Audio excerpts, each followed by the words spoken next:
Okay, yan. Wala daw.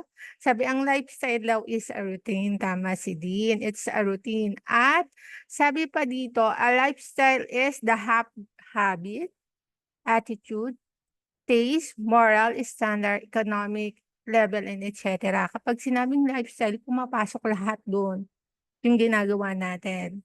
Tama si na routine. It's a routine. So, sabi dito, bakit ba natin kailangan ng healthy lifestyle?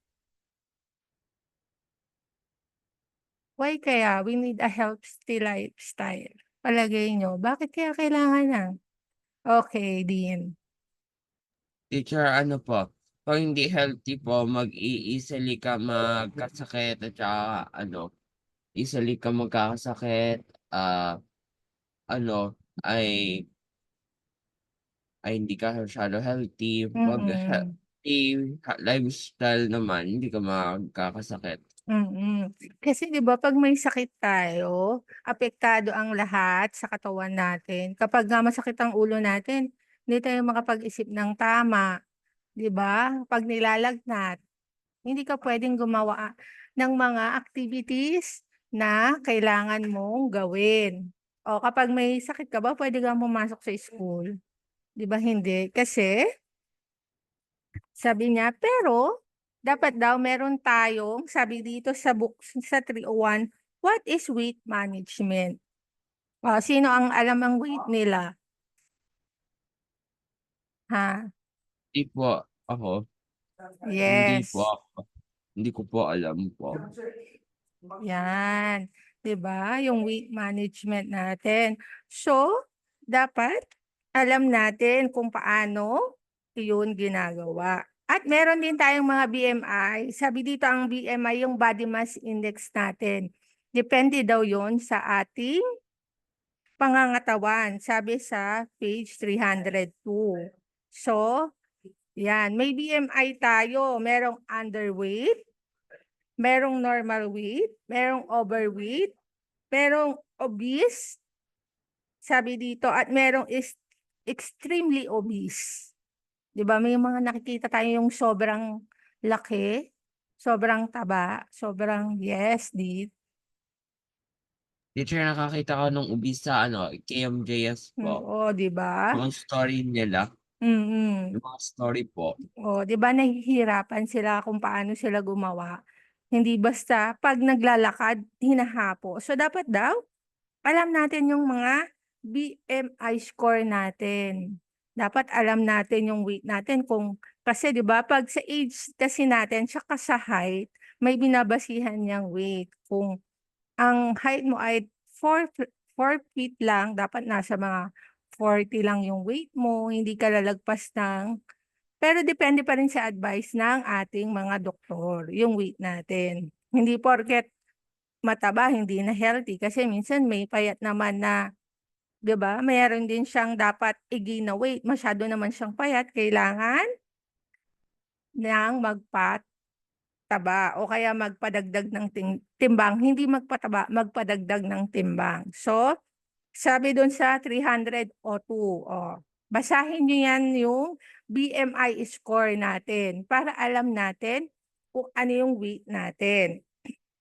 Then sabi dun, marami daw kasi tayong nakaka-affect sabi sa page 305, sabi dun marami daw kasing nakaka-affect sa katawan natin ng mga diseases. Ano bang madalas na nagiging sakit natin? Anong madalas na nagiging sakit ng mga tao kaya? Magbigay nga Fever, kayo. fever. Fever? Yung mga tungkol sa health, 'di ba, mga hina-high blood, yung may diabetes. Kapag diabetes ka daw, kung hindi ka sabi dun, you are overweight and obese. Kapag may diabetes ka, ikaw ay overweight and obese. Ibig sabihin nun masyado kang matakaw sa sweets o kaya sa sa Teacher, carb. Oh, yung yes? kaya, di ba yung yung diabetes, 'pag nag-exercise siya kailangan niya uminom ng konting konting may sugar. 'Pag Yes. Kapag masyadong marami naman high blood, yung Yes, sa that's true. mga diabetes. 'Pag Yes. lower naman yung sugar, hindi ko alam mangyayari. Forgot ko na. Mhm. Yun yung type of 2 diabetes, yung overweight tsaka obese.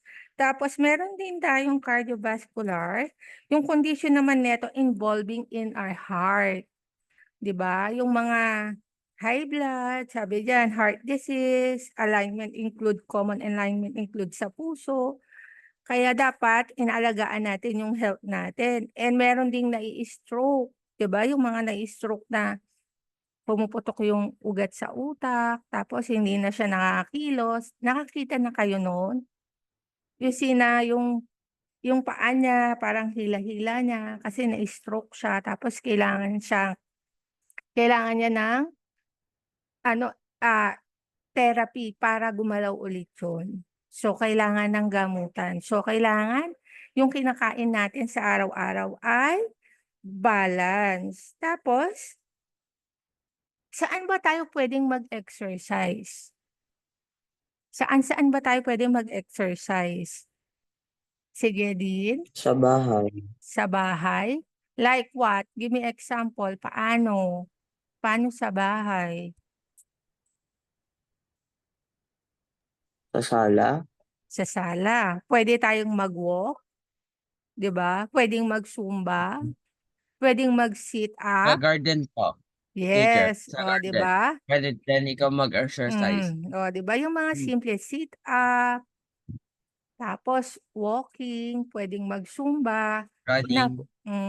'di ba, sa loob ng bahay. So, meron tayong sinasabi na sa page 309, sabi dun, health-related fitness o HRF.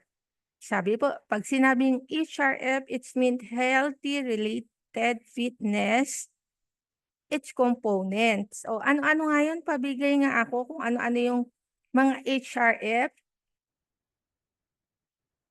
sa books ng 309.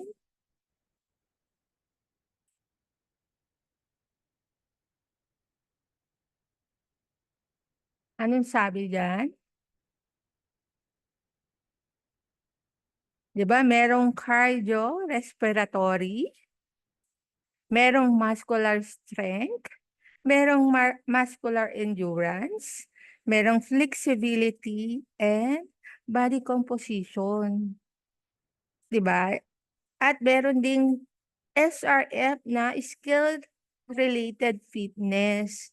Sabi dun yung agility, yung paano tayo mabilis kumilos, yung balance, dapat marunong tayong bumalance. 'Di ba 'pag yung nakaisang paa mo, kaya mong i-balance 'pag nakataas yung isang paa mo. Then yung speed kung gaano ka kabilis kumilos, and yung coordination ng katawan mo at yung reaction ng time. 'Di ba 'pag nagugulat tayo nagre-react tayo, dapat gano'n din yung katawan natin, nagre-react din siya sa mga bagay-bagay na ginagawa natin. At yung power, yung lakas ng katawan natin kung hanggang saan. So, this thing tatandaan niyo 'to, na kailangan nating alagaan ang ating mga sarili. Pero sa PE natin sa Wednesday, if okay ang weather, gagawin natin 'tong mga 'to para malaman natin yung mga lakas natin kung gaano ba tayo kalakas yung pangangatawan natin. For now, thank you for your day and read it kasi alam ko may susunod pa kayong subject. Bye-bye and God bless. Okey po, Okay, teacher. okay. Thank you See po. you. Ba-bye. Bye-bye. Bye-bye. Bye-bye. Bye-bye po, teacher. Bye. Bye-bye.